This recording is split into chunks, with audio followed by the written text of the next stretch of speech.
ಮತ್ತೆ ಶಿಕ್ಷಣ ಇಲಾಖಾ ಮಂತ್ರಿ ಆಗ್ತಾರಾ ಮಧು ಬಂಗಾರಪ್ಪ ಅನ್ನುವಂಥ ಪ್ರಶ್ನೆ ನೋಡಿ. ಮತ್ತೊಮ್ಮೆ ಶಿಕ್ಷಣ ಸಚಿವರು ಮಧು ಬಂಗಾರಪ್ಪ ಆಗಬೇಕು ಅಂತ ಈಗ ಮಧು ಬಂಗಾರಪ್ಪರವರಿಗಾಗಿ ದೇವರ ಮೊರೆ ಹೋಗಿದ್ದಾರೆ ಶಿಕ್ಷಕ. ಮತ್ತೆ ಶಿಕ್ಷಣ ಸಚಿವರಾಗ್ತಾರಾ ಮಧು ಬಂಗಾರಪ್ಪ ಅನ್ನುವಂಥ ಪ್ರಶ್ನೆ ಇದೆ. ಮತ್ತೊಮ್ಮೆ ಶಿಕ್ಷಣ ಸಚಿವರಾಗಬೇಕು ಮಧು ಬಂಗಾರಪ್ಪ ಅಂತ ಮಧು ಬಂಗಾರಪ್ಪಗಾಗಿ ದೇವರ ಮೊರೆ ಹೋಗಿದ್ದಾರೆ ಶಿಕ್ಷಕ. ಶಿವಮೊಗ್ಗದ ಶಾಲಾ ಶಿಕ್ಷಕ ಸಂತೋಷ್ರಿಂದ ಈಗ ಪ್ರಾರ್ಥನೆಯನ್ನ ಮಾಡಲಾಗಿದೆ. ಮಧು ಬಂಗಾರಪ್ಪಗಾಗಿ ಪ್ರಾರ್ಥನೆಯನ್ನ ಮಾಡಲಾಗಿದೆ ಸಂತೋಷ್ ಎಂಬಂತಹ ವ್ಯಕ್ತಿಯಿಂದ. ನಮಗೆ ಮಧು ಬಂಗಾರಪ್ಪರಿಂದ ತುಂಬಾ ಸಹಾಯ ಆಗಿದೆ, ಮತ್ತೆ ಅವರೇ ಶಿಕ್ಷಣ ಮಂತ್ರಿ ಆಗಲಿ ಅಂತ ದೇವರಲ್ಲಿ ಪ್ರಾರ್ಥನೆಯನ್ನ ಮಾಡಿದ್ದಾರೆ. ಶಿವಮೊಗ್ಗದ ಶ್ರೀ ರಾಮಾಂಜನೇಯ ದೇವಸ್ಥಾನದಲ್ಲಿ ಪೂಜೆನ ಸಲ್ಲಿಸಿದ್ದಾರೆ.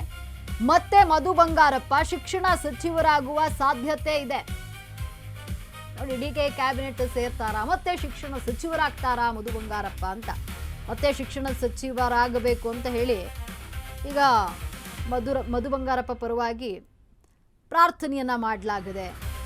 ದೇವರ ಮೊರೆ ಹೋಗಿದ್ದಾರೆ ಶಿಕ್ಷಕ.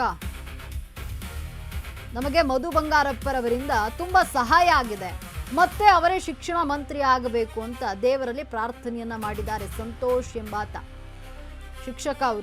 ಅವರಿಗೆ ಮಧು ಬಂಗಾರಪ್ಪ ಕಡೆಯಿಂದ ಸಹಾಯ ಆಗಿದೆಯಂತೆ. ಹಾಗಾಗಿ ನೋಡಿ ಅವರು ದೇವರಲ್ಲಿ ಹೋಗಿ ಪ್ರಾರ್ಥನೆಯನ್ನ ಮಾಡಿದ್ದಾರೆ. ಶಿವಮೊಗ್ಗದ ಶ್ರೀ ರಾಮಾಂಜನೇಯ ದೇವಸ್ಥಾನದಲ್ಲಿ ವಿಶೇಷ ಪೂಜೆಯನ್ನ ಸಲ್ಲಿಸಿದ್ದಾರೆ. ಮಧು ಬಂಗಾರಪ್ಪ ಮತ್ತೆ ಶಿಕ್ಷಣ ಸಚಿವರಾಗಬೇಕು ಅಂತ ನಾನು ಭಾವಿಸ್ತೀನಿ. ಯಾಕೆಂದ್ರೆ ಗ್ಯಾರಂಟಿಗಳನ್ನ ಅನೌನ್ಸ್ ಮಾಡಿ ಅದನ್ನ ಕೊಡ್ತಕ್ಕಂಥ ಪ್ರಾಮಾಣಿಕವಾಗಿ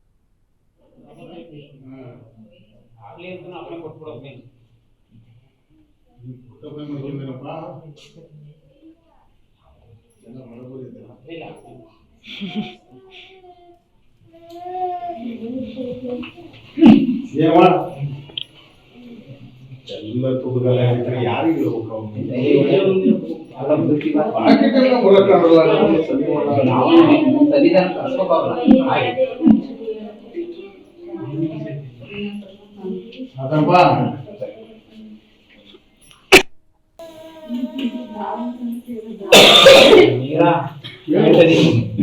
ಇಡೀ ರಾಜ್ಯದ ಪ್ರಶ್ನೆ, ನಮ್ಮ ಭವಿಷ್ಯ ಅವ್ರ ಮೇಲೆ ನಿಂತಿತ್ತು.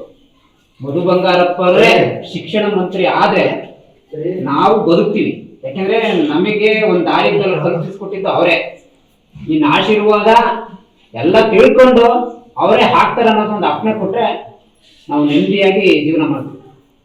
ಇನ್ನ ಇದ್ರ ದಾರಿ ಮೇಲೆ ಇದೀವಿ. ನಮ್ಮೆಲ್ಲ ಅನಿಸಿಕೆ ಮಧು ಬಂಗಾರಪ್ಪನವರೇ ಶಿಕ್ಷಣ ಮಂತ್ರಿ ಆಗ್ಬೇಕು. ನೀವು ಧೈರ್ಯವನ್ನು ತುಂಬಬೇಕು, ಆಶೀರ್ವಾದವನ್ನು ಮಾಡ್ಬೇಕು.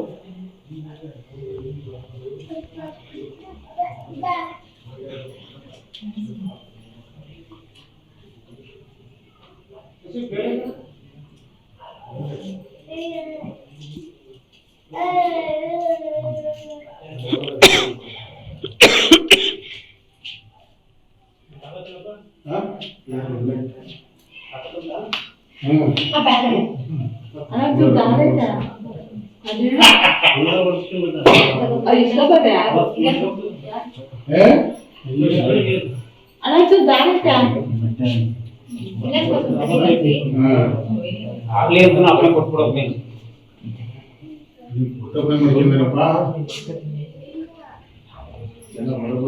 ಇಲ್ಲ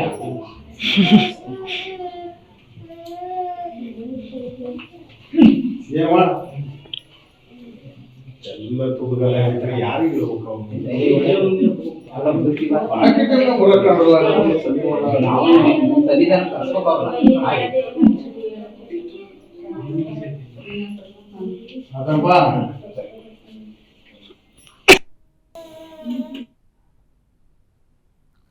ಎಸ್, ಈಗ ಶಿವಮೊಗ್ಗದಲ್ಲಿ ಮಂತ್ರಿಗಿರಿಗಾಗಿ ಲಾಭಿ ಮಾಡ್ತಾ ಇದ್ದಾರೆ. ಯಾರ್ಯಾರು ಅಂತ ನೋಡಿದ್ರೆ ಬೇಳೂರು ಗೋಪಾಲಕೃಷ್ಣ ಇದ್ದಾರೆ, ಮಧು ಬಂಗಾರಪ್ಪ, ಬಿ ಕೆ ಸಂಗಮೇಶ್ವರಿ ಇದ್ದಾರೆ. ಇವ್ರು ಮೂವರು ಕೂಡ ಲಾಭಿ ಮಾಡ್ತಾ ಇರುವಂಥದ್ದು. ಈಗಾಗಲೇ ಏನು ಶಿವಮೊಗ್ಗದಲ್ಲಿ ಬೇಳೂರು ಗೋಪಾಲಕೃಷ್ಣ ಫ್ಲೆಕ್ಸ್ಗಳನ್ನು, ಅಂದರೆ ಅವರ ಫ್ಯಾನ್ಸ್ ಫ್ಲೆಕ್ಸ್ಗಳನ್ನು, ಅಭಿನಂದನೀಯ ಫ್ಲೆಕ್ಸ್ಗಳನ್ನು ಹಾಕಿಸ್ಬಿಟ್ಟಿದ್ದಾರೆ. ಈಗಾಗಲೇ ಅವರು ಮಂತ್ರಿ ಆಗಿಬಿಟ್ಟಿದ್ದಾರೆ ಅಂತ ಹೇಳಿ ಅಭಿನಂದನೆ ಸಲ್ಲಿಸ್ತಾ ಇರುವಂತಹ ಫ್ಲೆಕ್ಸ್ಗಳು ರಾರಾಜಿಸ್ತಾ ಇವೆ. ಇಲ್ಲಿ ಮಧು ಬಂಗಾರಪ್ಪಗಾಗಿ ದೇವರ ಮೊರೆ ಹೋಗಿ ಪ್ರಾರ್ಥನೆಯನ್ನ ಮಾಡಲಾಗ್ತಾ ಇದೆ. ಈ ಮೂವರಿಂದ ಸಾಕಷ್ಟು ಲಾಭಿ ಮಾಡಲಾಗ್ತಾ ಇದೆ ಮಂತ್ರಿಗಿರಿಗಾಗಿ. ಏನು ಈಗ DK ಕ್ಯಾಬಿನೆಟ್ ಸೇರಲು ಕಸರತ್ತನ್ನು ನಡೆಸ್ತಾ ಇರುವಂಥದ್ದು. ಮಧು ಬಂಗಾರಪ್ಪ ಸಿದ್ದರಾಮಯ್ಯನವರ ಕ್ಯಾಬಿನೆಟ್ನಲ್ಲಿ ಶಿಕ್ಷಣ ಸಚಿವರಾಗಿದ್ದರು. ಈಗ DK ಶಿವಕುಮಾರ್ ಅವರ ಕ್ಯಾಬಿನೆಟ್ನಲ್ಲಿ ಶಿಕ್ಷಣ ಸಚಿವರಾಗ್ತಾರಾ, ಅವರಿಗೆ ಮಂತ್ರಿಗಿರಿ ಸಿಗುತ್ತಾ ಅನ್ನುವಂಥ ಪ್ರಶ್ನೆ ಇದೆ. ಈಗ ಅದಕ್ಕಾಗಿಯೇ ಶಿವಮೊಗ್ಗದಲ್ಲಿ ಶಿಕ್ಷಕನಿಂದ ದೇವರ ಮೊರೆ ಹೋಗಲಾಗಿದೆ.